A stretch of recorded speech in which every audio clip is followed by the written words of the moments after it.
You matter too. Yvette Murray.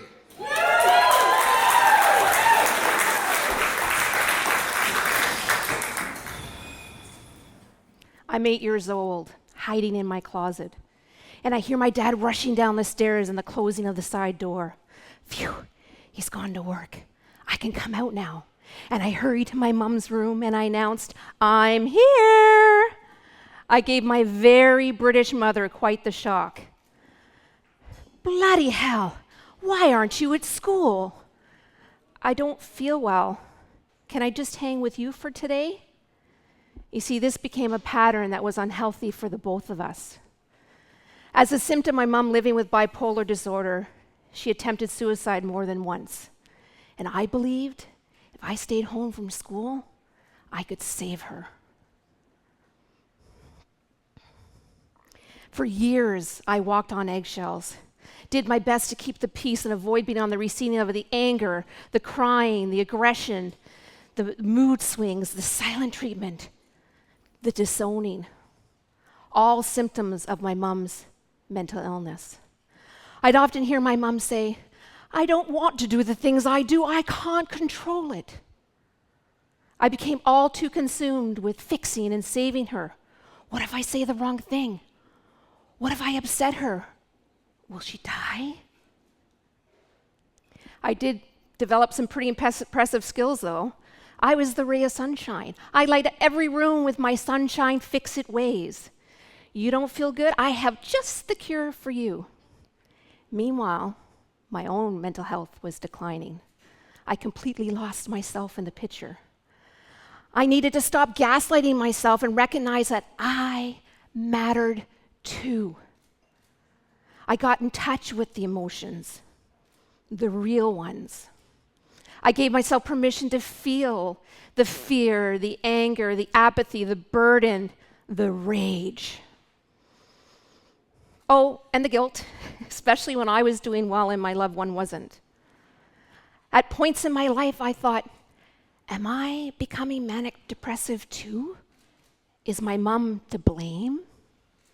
It brought me comfort to know that living with a mental health conditions, they affect us, but they don't define us. My desire to help and fix came my belief that my mom needed fixing. My mom didn't need fixing. She wasn't broken. She was human. I discovered that support doesn't mean fixing. I even wrote a book about it. I travel around the world speaking all about mental health and the caregiver. Support could literally mean sitting next to someone emoting, not trying to fix them, not trying to change them, accepting them as they are. What I know to be true is that when I made self-care a priority, I was able to show up more powerfully for my mom. As I stood by my mom's deathbed, she woke up and said, "Am I dying?" No one knew what to say. She asked again, "Am I dying?" And I mustered up as much courage as I could, and I said, "Yes, Mom, you are."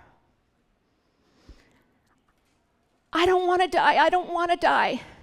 In that moment, that little girl inside of me still wanted to save my mom. The adult in me recognized I couldn't. My mom, in the end, didn't want to die. She lived a full life, even with a mental illness. One of my mom's last wishes was to have a party.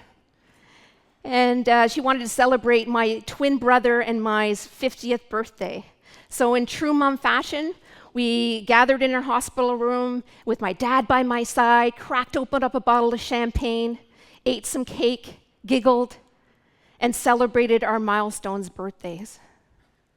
We also celebrated 81 incredible years of my mom's life. Mom, if you're listening to me now, I am so honored to have traveled this road with you. And know you continue to live on through me in the support of others on a similar journey. Thank you. Thank you. Thank you.